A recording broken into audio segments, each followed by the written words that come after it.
kita diberi kesempatan lagi bisa bertemu dengan bulan suci Ramadan, bulan yang di dalamnya penuh dengan keberkahan, penuh dengan kemuliaan dan keistimewaan. Bahkan dalam suatu riwayat disebutkan di bulan Ramadan ini pintu-pintu surga dibuka dengan seluas-luasnya, pintu-pintu neraka ditutup serapat-rapatnya, dan setan dibelenggu. Dan ketika kita melaksanakan amal soleh dengan mengharapkan ridho Allah, maka Allah akan memberikan pahala yang dilipat gandakan. Maka mari momentum Ramadan ini kita jadikan sebagai momentum untuk kembali kepada Allah, yaitu dengan banyak beristighfar, banyak memuji kebesaran Allah, berzikir, bersolawat, wirid dan seterusnya. Sehingga Ramadan tahun ini harus berbeda dengan tahun-tahun sebelumnya. Bagaimana Ramadan tahun ini? Ramadan yang berkualitas untuk menuju mukmin yang kafah, sehingga ada perubahan dalam diri kita, ada perubahan dalam masyarakat, bangsa dan negara. Dan saya yakin dan optimis kalau saya lihat Allah melalui Ramadan ini adalah menjadi solusi atas persoalan diri kita, persoalan rumah tangga kita, masyarakat, bangsa dan negara. Dengan catatan kalau puasa kita berkualitas itu, sehingga puasa tahun ini tidak hanya sekedar menggugurkan kewajiban secara fikih. Puasa kita tahun ini tidak hanya sekedar rutinitas tiap tahun, tapi tidak memiliki makna dan tidak memiliki dampak yang besar. Ya. Maka perlu adanya idat, perlu adanya persiapan yang harus disengaja, yang harus dikelola dengan baik dalam rangka melaksanakan ibadah Ramadan tahun ini. Sehingga sabda Rasulullah SAW tidak mengenal diri kita. Kam min so'imin laisa lahu min siyamihi ilal ju' wal atos. Berapa banyak orang yang berpuasa, akan tetapi mereka tidak memperoleh, tidak mendapatkan apa-apa kecuali lapar dan dahaga. Lelas nggih Ibu nggih? Sampai lupa gak nyawa. Bagaimana kabarnya pagi ini semua? Sehat semua? Alhamdulillah ya. Lantas idat persiapan apa yang harus kita siapkan agar puasa kita berkualitas menuju perubahan, menuju mukmin yang kafah dan totalitas itu? Tentu yang pertama adalah idat ilmu. Seperti pada pagi mubarak ini, bagaimana takmir mengumpulkan dengan sholat berjamaah seperti ini agar ada semangat untuk literasi budaya membaca. Ya, diawali dengan semangat Iqra bismi rabbikal ladzi khalaq khalaqal insana min 'alaq ila akhir ayat. Bahkan ayat yang pertama kali turun tidak bicara tentang politik, tidak bicara tentang ekonomi, hukum dan sebagainya, tapi bicara pentingnya membaca dan membaca. Baik membaca secara tekstual maupun membaca secara kontekstual. Bukankah Allah nanti akan mengangkat derajat orang-orang yang beriman dan orang-orang yang diberi ilmu beberapa darajat, ya, yang diangkat oleh Allah dengan ilmu. Maka ibadah Ramadan itu harus dilandasi dengan ilmu. Ketika kita melaksanakan ibadah Ramadan dengan berbagai macam amal solehnya, ya, kalau tidak didasari dengan ilmu maka rasanya itu hampar. Hampar apa? Ya enggak beli apa?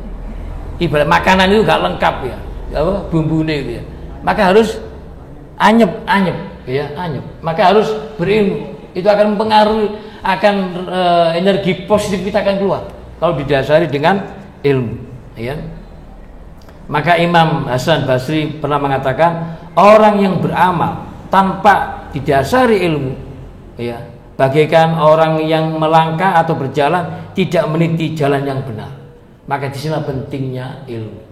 Yang kedua, apa yang kita siapkan agar puasa kita berkualitas itu, sehingga ada perubahan itu, yaitu idat ruhiyah, yaitu mempersiapkan diri kita, spirit kita, kekuatan roh yang ada dalam jiwa kita, yang energi positif kita harus dikeluarkan dengan menyambut bulan Ramadan dengan bergembira, dengan bahagia, dengan senang, dengan ceria, nggak ngersulo, nggak sambatan, ya Allah poso menerek utang durung nyaur misalnya, ya kan? harga sembako naik, LPG naik, sabun, bedak, lipstik naik, biaya sekolah naik, semuanya naik. Sekarang Indonesia ini NKRI harga, dulu kan NKRI harga mati, sekarang NKRI harga mahal, ya karena semua naik, ya. Tapi kita nggak boleh ngersuloh, kita harus optimis, harus ada saja harapan, ada perubahan di negeri yang kita cintai. Kalau kita menjadi orang yang beriman dan bertakwa, fa insya Allah akan memberikan jalan keluar, Allah akan memberikan kemudahan dalam diri kita, keluarga kita. Kalau kita menjadi orang-orang yang beriman dan bertakwa, maka disinilah pentingnya idat ruhiyah.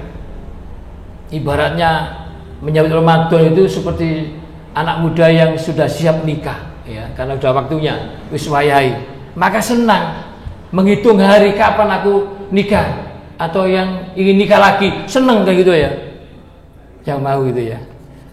Kemudian atau seorang keluarga muslim yang akan kedatangan satu rahim dari saudara kita yang kita cintai, yang kita senangi, mau datang ke Malang misalnya, tentu kita senang menyambutnya, disiapkan kamarnya, mau diajak kemana, mau diajak piknik kemana, diajak healing kemana, pasti senang.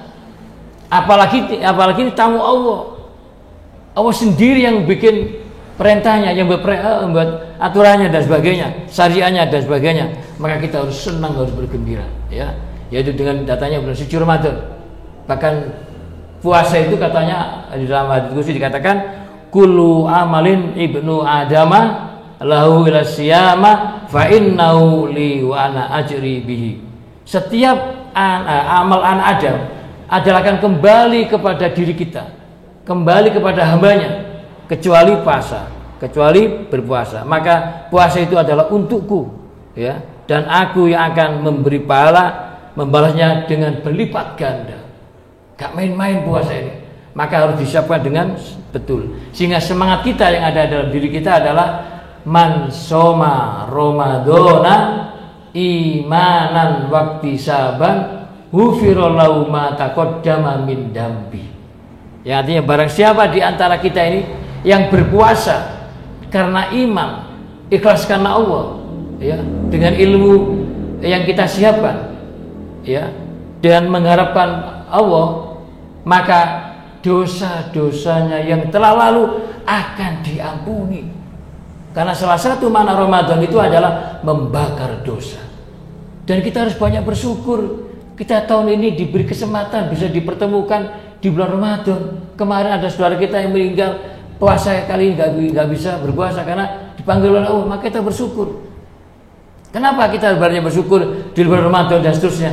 Karena dalam diri kita manusia, insan ini, itu diberi kekuatan oleh Allah yang namanya fujuroha wa taqwa. Itu ada dalam diri kita, ya, yaitu kekuatan potensi fujuroha, artinya potensi kejelekan, potensi fasik, potensi bermaksiat, potensi berbuat salah, khilaf dan seterusnya. Itu ada dalam diri kita yang disebut dengan penyakit kolbun marid, hati yang sakit, atau kolbun mayit. Itu ada dalam diri kita.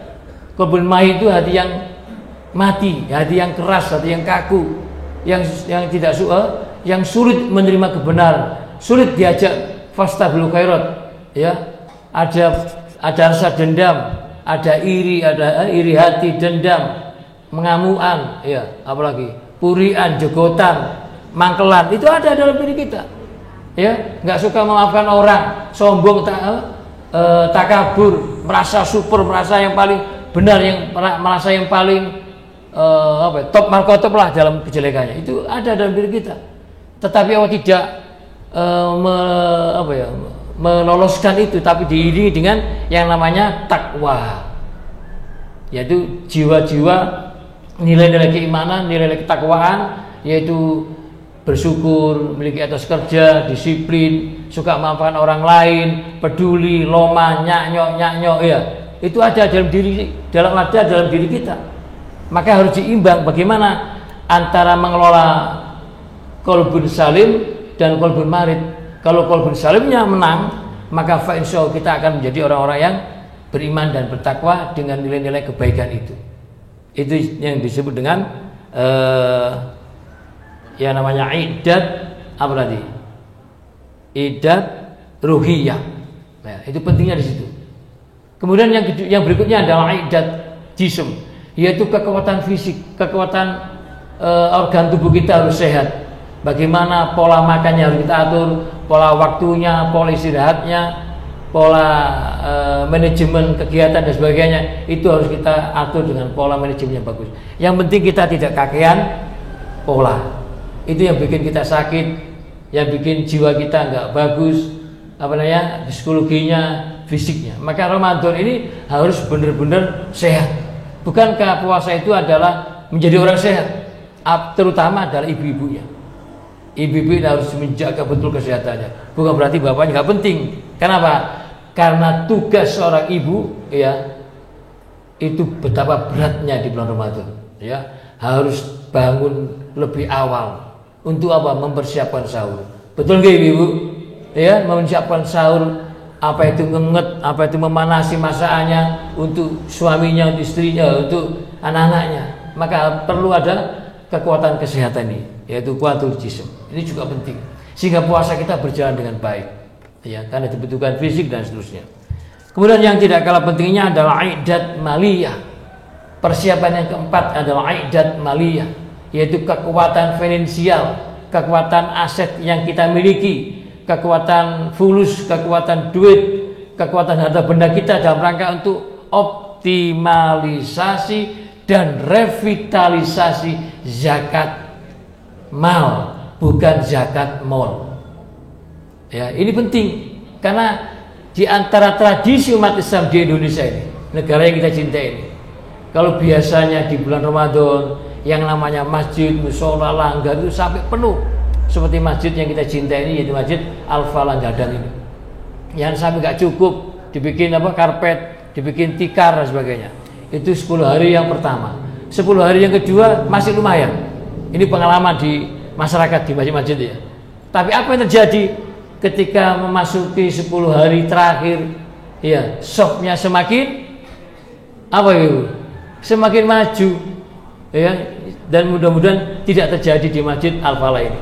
Shopnya semakin maju, artinya semakin berkurang jamaahnya, berkurang anak-anak kita dan seterusnya. Survei membuktikan kemana anak-anak kita, kemana kaum muslimin di hari-hari terakhir itu. Ternyata survei membuktikan umat Islam banyak hijrah, yaitu tawaf, sa'i, sak lempar jumroh di mall-mall, menghabiskan rupiahnya untuk berbelanja, untuk persiapan lebaran, untuk beli baju, beli kue dan sebagainya. Bukan berarti nggak boleh, boleh, tapi eman dan sampai waktu detik-detik akhir lebih banyak di mall-mall. Apakah itu di Sarina, di MUG, di Matos, di Transmart, apalagi sing mall-mall besar itu. Siapa yang untung? Apakah umat Islam? Survei membuktikan yang memiliki mall-mall besar itu bukan saudara kita, bukan orang muslim, bukan orang mukmin. Kembali ke siapa? Oligarki, ya kan? Kalau kita hitung perputaran ekonomi dalam bulan Ramadan, dahsyat sekali. Ini harus ditangkap oleh oleh entrepreneur muslim. Ada peluang bisnis apa di bulan Ramadan? Termasuk di hari akhir di zakat fitrah. Beli kemana? Berasnya itu? Ujung-ujungnya ya pulang di toko-toko Cina. Betul? Siapa yang untung? Umat Islam masih istiqomah menjadi konsumen, bukan menjadi produsen. Ya, orang-orang yang punya uangnya ditabung di bank, atau apa itu bank konvensional, bank syariah, diambil semua menjelang Ramadan itu. Sehingga bank-bank itu mengalami ras, ya, ras itu pengambilan besar-besaran. Sehingga direkturnya, marketingnya stres karena banyak orang ambil uang di bank-bank itu. Kenapa? Buat belanja untuk lebaran. Tapi ujung-ujungnya yang rugi bukan rugi, tapi yang menikmati bukan banyak orang muslim. Ya. Itu yang terjadi. Maka ini harus kita kelola. Bukankah di saat yang sama swalayan besar memberi diskon, memberi bonus besar-besaran, juga di saat yang sama Allah juga memberikan diskon besar-besaran, bonus besar-besaran yang namanya apa ya, malam Lailatul Qadar, ada malam itikaf dan sebagainya. Tapi apa yang terjadi? Banyak di antara kita masih lebih suka ke mall-mall daripada menghabiskan waktu di terakhir di masjid dan seterusnya. Kemudian berikutnya yang tidak kalah pentingnya adalah aidat ansito. Ini juga penting agar puasa kita berkualitas menjadi mukmin totalitas. Itu adalah kita harus mempersiapkan dengan sengaja manajemen acaranya, manajemen target pencapaian agenda di bulan Ramadan ini, sehingga tidak sama dengan tahun-tahun kemarin. Harus ada perubahan, harus dimanage apa agenda kita di bulan suci Ramadan ini, baik untuk dirinya, untuk keluarganya, lembaga dan seterusnya. Harus ada target pencapaiannya, sehingga puasa itu tidak hanya mengalir saja, tapi harus disiapkan dengan dengan manajemen yang bagus. Misalnya tahun ini, terutama bagi bapak dan mas-masnya, kami berusaha puasa, sholat di masjid 5 waktu dan tepat waktu, dan sampai kita ketinggalan takbiratul ihram yang pertama. Kalau biasanya adzan baru berangkat misalnya, atau pas qomat atau pas sudah takbir kita berangkat, maka bagaimana di tahun ini kita sholat tepat waktu dalam sholat 5 waktu berjamaah di masjid, baik sholat sunnahnya, wajibnya dan seterusnya. Dan kita berusaha bagaimana di tahun ini puasa sampai nutup, sampai selesai, sampai full, kecuali ada udzur syar'i. Ini harus ada di target, harus ada semangat ke sana. Kemudian termasuk tilawah Qur'annya, ya. Artinya ada optimalisasi, revitalisasi amal soleh harus ditingkatkan. Ada skill up, semangat untuk beribadahnya, baik puasanya, baik sholat 5 waktunya, termasuk membaca Al-Quran. Kita harus banyak interaksi banyak dengan baca Al-Quran melalui tadarus atau secara pribadi. Kedepan tidak cukup kita hanya tadarus sebagaimana biasanya, tapi bagaimana tadarus yang membawa perubahan. Bagaimana itu? Yaitu tadarus setelah baca Quran, kemudian minimal kita tahu artinya yang dibaca tadi, minimal dapat informasi, dapat ilmu tentang maknanya apa yang kita baca itu. Itu akan mempengaruhi di dalam kehidupan itu, ya. Termasuk ada skill up peningkatan zakat, infak, sedekah harus ditingkatkan, ditambah dengan sedekah subuh dan sebagainya. Semangatnya adalah wa aqimus shalah wa atuz zakah, dirikanlah sholat dan tunaikan zakat. Karena ketika kita bicara sholat pasti diiringi dengan zakat, kalau lebih luasnya dengan zis. Dan alhamdulillah kita Masjid Al-Faisal lihat programnya membutuhkan dana sekian juta, ya, termasuk Lazizmu dengan banyak programnya juga membutuhkan dana, termasuk di PCM Syukur juga membutuhkan dana, ya, membangun masjid, ya, masjid takwa dan sebagainya, masih mendirikan sekolah dan sebagainya. Maka yang dimaksud dengan skill up ZIS ini tidak lain bagaimana harta kita, uang kita di bulan Ramadan harus ditingkatkan, sebagaimana Rasulullah SAW.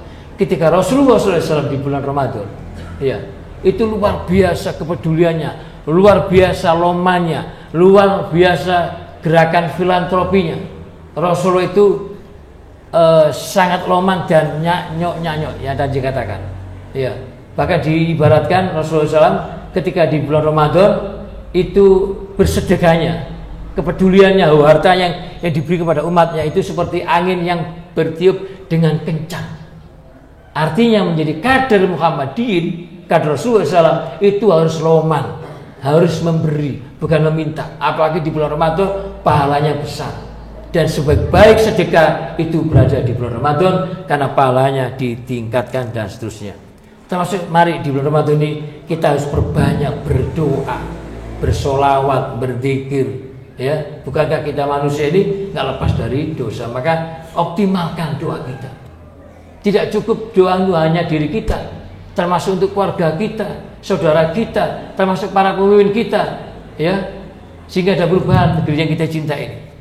Itu bab pertama tentang ibadah menuju puasa yang berkualitas. Lantas bagaimana untuk menjadi mukmin totalitas? Maka ada indikatornya, ada indikasinya, ada karakteristiknya untuk menjadi puasa yang berkualitas, menjadi mukmin totalitas. Itu yang pertama adalah dikuatkan, dilandaskan dengan firman Allah. wala takunu kallati naqadat uslaha mim ba'di quwwa angkasa. Ayat ini luar biasa, sastranya tinggi sekali Al-Quran. Yang artinya demikian. Mohon maaf.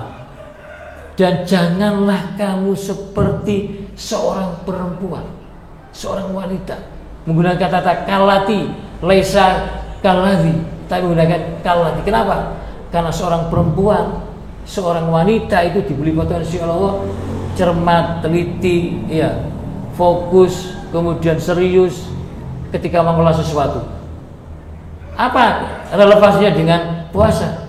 Artinya adalah, dan janganlah kamu seperti seorang perempuan, seorang wanita yang sudah menenun benangnya dengan baik, dengan rapi, merajut benangnya dengan memintal benangnya dengan kuat, yang cantik, ya, yang sudah terbentuk prestasinya, kemudian dicerai-beraikan kembali. Artinya apa? Nilai-nilai internalisasi, nilai-nilai tarbiyah Ramadan yang luar biasa itu, ya, amal soleh yang luar biasa itu yang dikelola dengan baik itu, dan sampai pasca Ramadan buyar. Artinya apa? Losdol. Artinya apa? Dicerai-berikan kembali, sehingga kembali kepada habitatnya, kembali pada asalnya. Yang asalnya medit ya jadi medit, nggak jadi loman. Yang asalnya nggak suka ke masjid ya kembali nggak suka ke masjid. Tapi bagaimana tetap istiqomah ke masjid dan terusnya. Itulah yang disebut menjadi hamba Rabbaniyun, yaitu hamba yang menyembah Allah, beribadah kepada Allah, berbuat amal soleh yang baik, tidak hanya di bulan Ramadan, seakan Allah hadir di depannya di bulan Ramadan, kemudian pasca Ramadan seakan tidak ada Allah. Kembali kepada habitatnya. Kalau itu muncul, itu yang disebut dengan hamba Ramadhaniyun. Kalau hamba Ramadhaniyun itu adalah akas, sergap, disiplin, luar biasa, hanya beribadah di bulan Ramadan, hanya beramal soleh di bulan Ramadan, pasca Ramadan wassalam. Bukan itu yang dimaksud. Tapi puasa yang berkualitas, menjadi mukmin totalitas dan kafah, itu adalah menjadi hamba Rabbaniyun.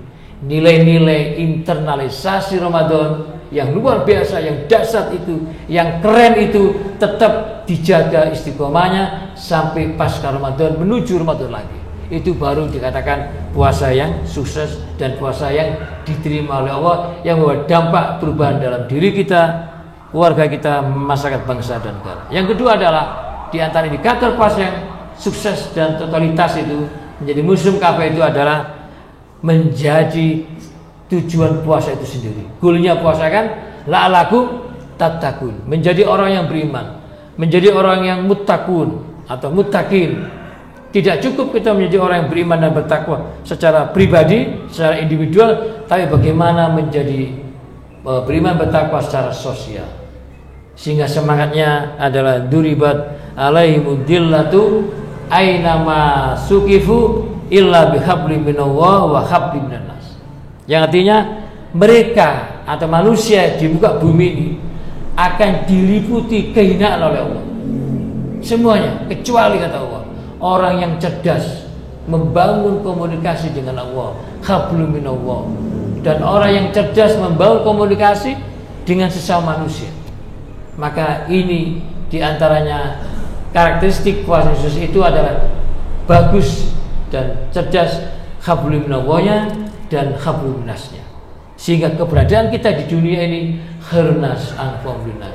Sebaik manusia adalah yang saling bermanfaat kepada sesama manusia. Sehingga muncul semangatnya. Kalau kita menjadi orang beriman dan bertakwa adalah walau anna ahlal qura amanu wattaqau lafatahna alaihim barakati minas samai wal ard walakin kadzabu faqadnahum bima kanu yaksibun. Kalau sekiranya kata Allah, penduduk negeri ini, Indonesia ini yang kita cintai, NKRI yang katanya harga mati ini, yang sekarang jadi harga mal ini, adalah orang-orangnya beriman dan bertakwa dan menjadikan Al-Quran dan As-Sunnah sebagai petunjuknya, sebagai manhaj layaknya dipraktekkan dalam kehidupan pribadi, dipraktekkan dalam kehidupan bermasyarakat bernegara, maka Allah akan memberikan keberkahan langit dan bumi. Artinya apa? ketika kita melibatkan Allah di dalam aktivitas kehidupan, maka Allah akan turun tangan dan membantu dan menyelesaikan persoalan keumatan dan persoalan kebangsaan. Maka puasa dan takwa itu adalah solusi atas terbelenggunya krisis multidimensional yang kita rasakan ini dengan puasa yang benar. Ibu-ibu, bapak, saudara sekalian yang dimuliakan oleh Allah, maka semangat kita ke depan adalah bagaimana kita meningkatkan kualitas ibadah kita kepada Allah. Ya, dengan bersyukur dan kita tingkatkan beribadah kita kepada Allah. Bukankah Allah menciptakan kita ke planet bumi ini yang fana ini, yang sementara ini, adalah kita sebagai abdillah, sebagai hamba Allah yang tugasnya adalah beribadah, apalagi di bulan suci Ramadan. Tentu semangat kita adalah wa ma khalaqtul jinna wal insana illa liya'budun, ya. Wa ma khalaqtul jinna wal insa illa liya'budun. Dan tidaklah diciptakan jin dan manusia kecuali dalam rangka untuk beribadah. Semangat kita adalah qul innas sholati wa nusuki wa mahyaya wa mamati lillahi rabbil alamin. Yang berikutnya, puasa yang membawa pengaruh, yang puasa berkualitas, kualitas itu ada semangat kembali. Ada semangat kerinduan kita nanti pasca Ramadan kembali ke masjid. Bukan masjidnya semakin kosong, pasca Ramadan tetap istiqomah seperti ini. Ya, kembali ke masjid, back to masjid. Masjid harus kita jadikan sebagai pusat peradaban umat Islam, untuk membangun peradaban umat Islam. Diawali dari masjid. Dan itu dilaksanakan, dipraktekkan oleh Rasulullah SAW dengan para sahabat ketika hijrah dari Mekah ke Madinah. Yang dibangun adalah masjid. Kembali ke masjid, dibangun kekuatan di masjid. Ya, semangatnya adalah innama ya'muru masajidallahi man amana billahi wal yaumil akhir wa aqama sholata wa ataz zakata wa lam yaghsha. Hanyalah, kata Allah dalam firman-Nya surat At-Taubah ayat 15, hanyalah yang memakmurkan masjid-masjid Allah adalah orang-orang yang beriman kepada Allah, beriman kepada hari kemudian, dan dia membayar, mendirikan sholat dan membayar zakat, menunaikan zakat, dan mereka tidak takut kepada siapapun kecuali pada Allah Jalla Jalaluhu. Ya. Itulah karakteristik orang yang beriman, karakteristik pemimpin yang memiliki jiwa prophetic leadership. Pemimpin yang berperubahan itu minimal cirinya ada 5 ini. Kalau boleh saya katakan, masjid ini sesungguhnya adalah miniatur sebuah negara, miniatur sebuah bangsa. Kalau kita mampu mengelola masjid dengan manajemen yang bagus untuk membangun peradaban berbasis masjid, maka sesungguhnya umat Islam mampu untuk mengelola negara. Persoalannya adalah masih banyak masjid-masjid kita belum dikelola dengan secara maksimal dan profesional. Alhamdulillah Masjid Al-Falah ini kemarin dapat juara harapan, juara 1. Juara harapan 1. Bayangkan, pada masjidnya nggak begitu besar tapi luar biasa aktivitasnya, kebersihannya dan sebagainya. Kalau masjid dikelola dengan profesional, maka insya Allah masjid sebagai pusat peradaban. Dan sekali lagi, ketika kita bicara masjid dan hamba Allah, masjid dan pemuda, ada sebuah hadis Rasulullah SAW yang memberikan peringatan pada kita. Sebagian hadisnya, an Abi Hurairah an Nabi sallallahu alaihi wasallam, qala Rasulullah sallallahu alaihi wasallam, sab'atun yuduwahu yaumal qiyamah fi dhillihi yawma la dhilla illa dhilluhu wa fihi rajulun qalbun ma'bun bil masajid. Jadi ada 7 golongan nanti di yaumul kiamat, di pada mahsyar, di hari pembalasan, di hari penghisapan, dalam suasana mencekam, suasana menakutkan, di mana pada saat itu tiada naungan, tiada perlindungan, ya, yang menaungi mereka di sana kecuali 7 golongan. Salah satu diantaranya adalah seorang sahabat, seorang pemuda, seorang hamba Allah yang mencintai masjid, tidak hanya di bulan Ramadan, di pasca Ramadan, di luar Ramadan tetap istiqomah memakmurkan masjid, mencintai masjid, memakmurkan masjid dengan kolaborasi dengan takmir. Untuk apa? Dalam rangka beribadah kepada Allah. Orang seperti nanti di yaumul kiamat akan diberi naungan, akan diberi perlindungan oleh Allah, di mana para saat itu tidak ada sama sekali. Digambarkan orang tua tidak mengenal anaknya, Anaknya tidak mengenal orang tua, istri tidak mengenal suami, suami pun tidak mengenal istri. Dalam suasana mencekam, menakutkan. Maaf, dalam kondisi telanjang kita nanti. Dan matahari begitu dekat dengan kepala kita. Kita tidak bisa membayang betapa dahsyat panasnya.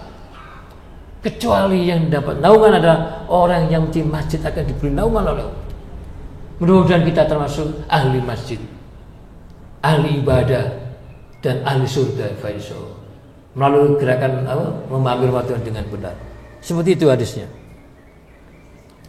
Jadi ada sebuah hadis juga yang memperkuat dalil di atas tadi, yaitu pentingnya sholat berjamaah di masjid, tidak hanya di bulan Ramadan.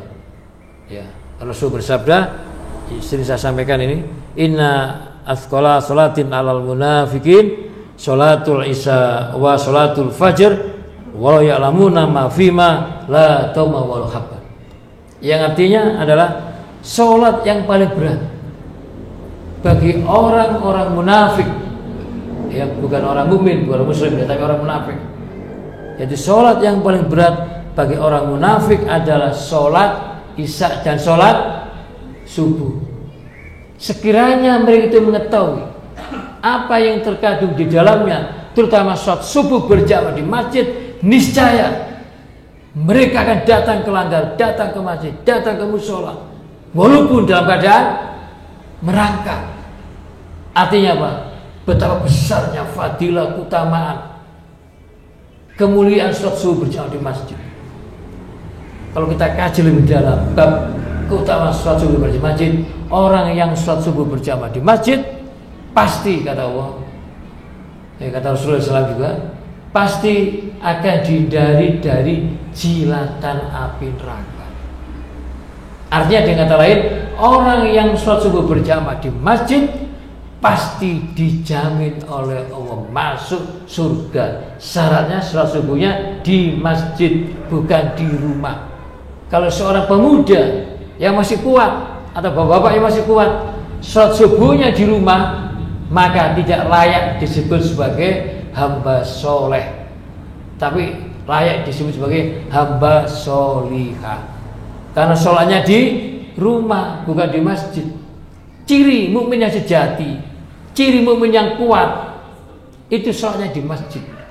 Dan ini juga dibenarkan oleh Oyar dan Buyangka. Kalau kita ingin melihat orang mukmin yang sejati, maka lihatlah sejauh mana umat itu, generasi itu, pemuda itu, hamba itu sholat subuhnya di masjid. Maka bagi ibu yang mau mencari jodoh, lihatlah calonnya itu sholat subuh di masjid atau di rumah. Itu sangat menentukan. Ya, bahkan sholat subuh berjamaah di masjid pahalanya sama dengan sholat semalam suntuk. Ya, sholat semalam suntuk. Saya yakin tidak ada umat Kanjeng Nabi Muhammad SAW yang sholat mampu bertahan sholat semalam suntuk mulai dari isya sampai sampai subuh. Kadang-kadang kita sholat tarawih ya hanya 11 rakaat. Kadang-kadang kita sekian rakaat sudah pikirannya gelambiar, sudah mulai goyang. Kenapa? Karena kakean buko, ya, sak mejo dihabiskan, ya, ono kolo, ono dawet, gorengan, ya, makan-makan yang berat, makan-makan yang ringan, luar biasa habis. Sehingga ketika sholat tarawih sudah mulai ngantuk, angop, bergoyang, ya, akhirnya gak fokus. Nah, ini kesempatan sholat subuh di masjid, pahalanya sama dengan sholat semalam suntuk. Kalau isya separuh. Maka mari kita jadikan momentum Ramadan itu kembali ke masjid, back to masjid, ya, dengan semarak kegiatan yang diprogramkan oleh takmir. Suatu ketika dalam sebuah kongres, ya, ini juga sering saya sampaikan, dalam suatu ketika dalam sebuah kongres umat Zionis Yahudi Israel laknatullah, ketika kongres salah satu tokoh mengatakan, kami tidak akan takut, kami tidak akan gentar kepada bangsa Indonesia, kepada umat Islam yang katanya mayoritas muslim yang terbesar di dunia ini. Yang kami takuti adalah manakala kami melihat, kami menyaksikan sholat subuhnya itu sama dengan sholat Jumatan. baru orang Yahudi akan takut. Sehingga pantas sampai detik ini, ya, orang Yahudi masih berkuasa, ya, masih memimpin dunia, ya. Maka agar untuk mengalahkan Yahudi, salah satu diantaranya sholat subuhnya harus sama dengan sholat Jumatan. Gerakan ke masjid, gerakan sholat berjamaah di masjid, gerakan sholat subuh terutama itu perlu digaungkan kembali, ya. Apalagi setelah sholat subuh ada kajian, ngaji bersama, ngaji bareng dengan ngopi bersama-sama, itu akan lebih jantan gitu ya, lebih seneng. Nanti sholat subuh ngaji bersama dilanjut dengan ngopi, otomatis di luar Ramadan ya. Kemudian di situ kita bercengkrama, berdiskusi, mau jiwa kemana masjid ini, program apa yang menarik didiskusikan. Itu baru ada gerakan itu, maka umat Islam akan dimenangkan oleh Allah. Ya, Allahumma amin. Itu yang berikutnya ada yang tidak kalah pentingnya adalah mari momentum Ramadan ini kita jadikan agar menjadi puasa yang berkualitas dan perubahan itu menjadi mukmin yang kafah, mukmin yang totalitas. Itu ada semangat untuk membangun ukhuwah Islamiyah, merajut ukhuwah Islamiyah, membangun persatuan umat Islam, membangun persaudaraan kaum muslimin lintas organisasi, lintas ormas, lintas madhab, lintas hizbiyah, lintas golongan, lintas partai, lintas kesukuan. Yang penting yang masuk di masjid ini adalah ahli sunnah wal jamaah, bukan ahli bid'ah. Siapa ahli bid'ah itu? Ya kaum khawarij, mu'tazilah, jabariyah dan aliran-aliran lainnya dan seterusnya. Lantas siapa itu gerakan ahli sunnah wal jamaah? Fa insyaallah termasuk diri kita yang menjadikan dirinya adalah yang menjadikan Al-Quran dan As-Sunnah sebagai petunjuknya dan menjadi manhajul hayat. Itu Ahlussunnah wal Jamaah. Tentu dengan pemahaman para soleh dan ulama-ulama yang khair. Di dalamnya ada Muhammadiyah, ada NU, ada Persis, ada Al-Irsyad, ada Hidayatullah, ada Salafi, ada Wahabi, ada Jamaah Tabligh dan beberapa ormas lainnya. Itu sesungguhnya adalah Ahlussunnah wal Jamaah. Walaupun kita sadar ada perbedaan dalam mandat dakwahnya, ada perbedaan dalam rangka dakwah secara politiknya, itu ada perbedaan. Yang penting yang kita bangun ukhuwah Islamiyah, jangan sampai kita mempersoalkan, mempertajam itu masalah khilafiyah, masalah furu'iyah. Sudah selesai. Kalau memang didiskusikan harus dengan landasan ilmu, bukan emosi. Yang penting kita sama umat Islam, sesama Ahlussunnah wal Jamaah harus saling tasamu, saling toleransi, saling menghargai, bukan mudah menjustifikasi salah, bukan mudah menjustifikasi kafir atau bid'ah dan seterusnya. Kita hindari, apalagi di bulan Ramadan. Dengan bertemunya jamaah di masjid ini, maka harus ada skill up, peningkatan ta'aruf kita sama jamaah. Jangan sampai keluarga besar Masjid Al-Falih tidak tahu jamaahnya.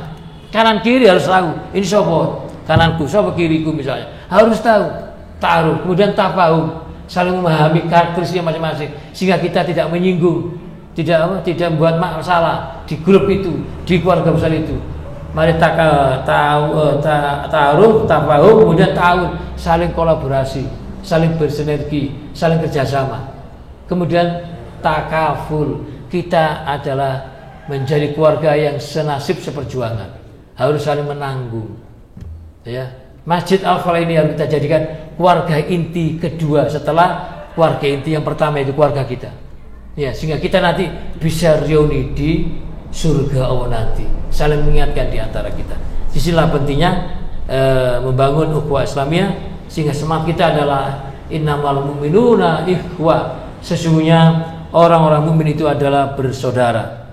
Maka dakwah kita ke depan adalah ruhamau bainahum, dakwah yang kasih sayang, bukan dakwah yang keras, bukan dakwah yang dengan kekerasan, tapi dengan kasih sayang. Dan kita tidak boleh fanatik terhadap kelompok apapun namanya, karena kelompok, organisasi, ormas dan sebagainya itu adalah wasilah, bukan goya, bukan tujuan. Sekarang terbalik, sehingga muncul fanatisme yang berlebihan itu karena doktrinnya terbalik. Seharusnya membangun ukhuwah Islamiyah diawali doktrinnya adalah Islam qabla jamaah. Fahamkan dulu keluarga kita, jamaah kita, anggota kita tentang ma'rifatul Islam yang benar. Ya ayyuhalladzina amanu khulu fis silmi kafah. Hai orang beriman, masuklah kamu ke dalam Islam secara utuh, secara totalitas, secara komprehensif, sesuai dengan keinginan Allah dan keinginan Rasulullah SAW, sesuai dengan Al-Quran dan Sunnah.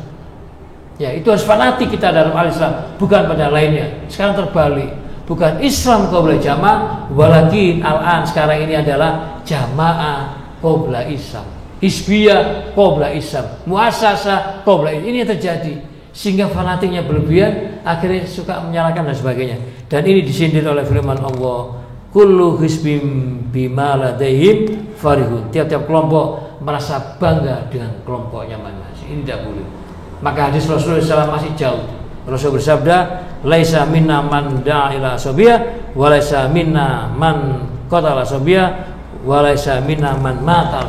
Bukan golonganku, kata Rasulullah SAW, yaitu orang yang menyeru, mengajak kembali pada asobiyahnya. Bukan golonganku orang yang berjuang dan mati karena asobiyah. Kalau seperti itu, matinya dalam keadaan mati jahiliyah. Maka semangat kita di luar Ramadan itu sesama kaum muslimin adalah wa'tasimu bihablillahi jami'au wala tafarruq, yaitu dan berpegang teguhlah wahai umat Islam wal sunnah jamaah kepada tali agama Allah dan jangan bercerai-berai.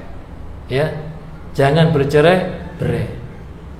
Berikutnya yang terakhir mungkin adalah bagaimana karakteristik orang yang beriman bertakwa hasil takbir Ramadan itu, puasa berkualitas menuju mukmin yang kafah itu adalah ada semangat tetap berdakwah, menyampaikan risalah Islam di tengah-tengah tangan dakwah yang saat ini semakin hari tidak semakin ringan tapi semakin berat dan semakin complicated. Bahwa Indonesia saat ini tidak hanya Indonesia saat ini, tantangan dakwah saat ini dalam kondisi tidak baik-baik saja, tapi sudah hancur-hancuran bangsa Indonesia. Maka dibutuhkan rijalul dakwah untuk menyampaikan risalah Islam di tengah-tengah umat yang sekarang mengalami stres, depresi, yang mengalami kekeringan spiritual, yang mengalami krisis nutrisional. Maka Islam harus hadir mendakwakan Islam di tengah umat. Semangatnya adalah walatakum minkum ummatui yad'una al-khair wa ya'muruna bil ma'ruf. Tidak saya terjemahkan. Dan semangat kita adalah man ra'a minkum munkaron falyughayyirhu biyadihi fa illam yastati' fa bilisani fa illam yastati' bi qalbi wa dzalikal a'aful iman. Artinya barang siapa di antara kita ini, orang soimin ini, ya, melihat kemungkaran, melihat kedoliman, ketidakadilan dan melihat kemaksiatan di tengah-tengah umat yang saat ini, kemaksiatan yang madasat yang mempengaruhi kehidupan berbangsa dan negara adalah kemaksiatan di bidang politik. Sering saya sampaikan juga ini, kemaksiatan di bidang politik karena tidak ada keadilan, kemaksiatan di bidang hukum karena saat ini hukum belum ditegakkan supremasi hukumnya. Tebang pilih kasih, ujung-ujungnya adalah NPWP, nomor biro wani biro, sehingga ketuhanan yang Maha Esa sekarang ini hampir redup. Yang muncul adalah keuangan yang maha kuasa. Apa yang di Indonesia yang tidak bisa direkayasa hukumnya, apa yang tidak bisa hukumnya ditabrak dan sebagainya. Sementing adalah kekuasaan, yang penting adalah fulus. Ini yang sekarang terjadi. Termasuk tidak adanya keadilan di bidang ekonomi juga kita rasakan. Maka tugas kita adalah harus menyampaikan kebenaran itu. Ya, dengan apa kita merubahnya? Dengan biyadihi, dengan tangan, dengan kekuasaan, the power of politik. Umat Islam harus melek politik. Islam tidak bisa dipisahkan dengan politik, harus paham tentang politik. Maka orang-orang baik, orang-orang soleh harus berada di istana, harus berada di legislatif, yudikatif dan legislatif dan eksekutif. Kalau tidak, itu akan dikuasai oleh orang-orang yang tidak soleh, orang-orang yang tidak tahu persoalan kebangsaan, yaitu kaum liberalisme, sekularisme, neokomunisme dan isme lainnya sekarang sudah kuat dan solid, sudah berada di kekuasaan. Siapa yang salah? Umat Islam lagi. Ya, harus dakwah dengan politik. Yang kedua adalah akan merubah dengan lisan. Lisan inilah kekuatan ulama, kekuatan ustadz, kekuatan rijal dakwah untuk menyuarakan kebenaran, terutama di media sosial. Dan terakhir adalah hendaklah kamu merubah ketika ada kemungkaran itu dengan hati. Hati itulah selemah-lemah iman. Mudah-mudahan sebenarnya masih banyak di antara karakteristiknya. Mudah-mudahan puasa tahun ini puasa kita yang lebih baik pada tahun yang kemarin, ada perubahan dalam diri kita, keluarga kita, masyarakat bangsa dan negara. Mudah-mudahan bermanfaat. Kurang lebihnya mohon maaf. Nasrun minallah wa fathun qarib. Wabillahi taufiq wal hidayah. Wassalamualaikum warahmatullahi wabarakatuh.